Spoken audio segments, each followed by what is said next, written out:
সাথে সাথে কলপারে টিউবওয়েল থেকে পানি একাই পড়তে থাকে এবং সব বাসন মাজা হয়ে যায়। কি মজা, একাই বাসন মাজা হয়ে যাচ্ছে। সৃষ্টিকর্তা, তোমাকে কি বলে যে ধন্যবাদ জানাই। এই তো সব বাসন মাজা হয়ে গেছে। যাই, এবার নিশ্চয়ই মামি আমাকে খেতে দেবে। মামি, এবার তো আমায় খেতে দাও। দূর, একটু শান্তিতে ঘুমাতেও দিবি না নাকি? বললাম তো বাসনগুলো মেজে আয়, তারপরই তোকে খেতে দিচ্ছি। আমার তো সব বাসন মাজা হয়ে গেছে মামি। বলিস কি ঋতু, জাদু শিখলি নাকি তুই? এত তাড়াতাড়ি সব কাজ সেরে ফেলছিস যে। কি যে বলো মামি, আমি জাদু জানবো কি করে? আমি তো কষ্ট করে করেছি। হ্যাঁ, সব আমার জানা আছে। ভ্যান ভ্যান না করে রান্নাঘরে বাসি রুটি ঢেকে রাখা আছে, ওটা খেয়ে নে।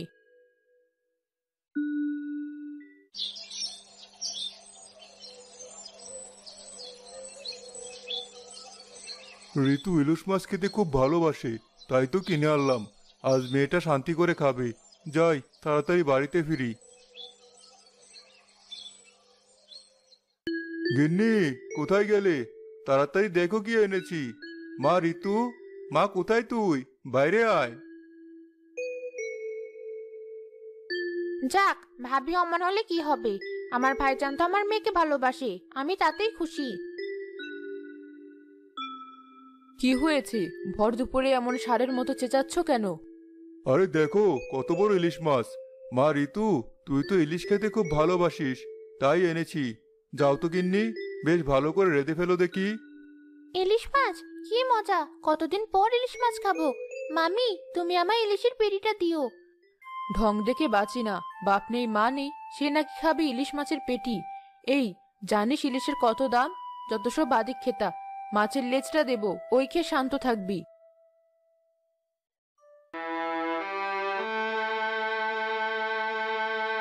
মা, কাঁদিস না। কি করব বল? আমি যত তোকে ভালো রাখতে চাই, তোর মামি তোকে ততই কষ্ট দেয়। না মামা, আমি একটুও কষ্ট পাইনি।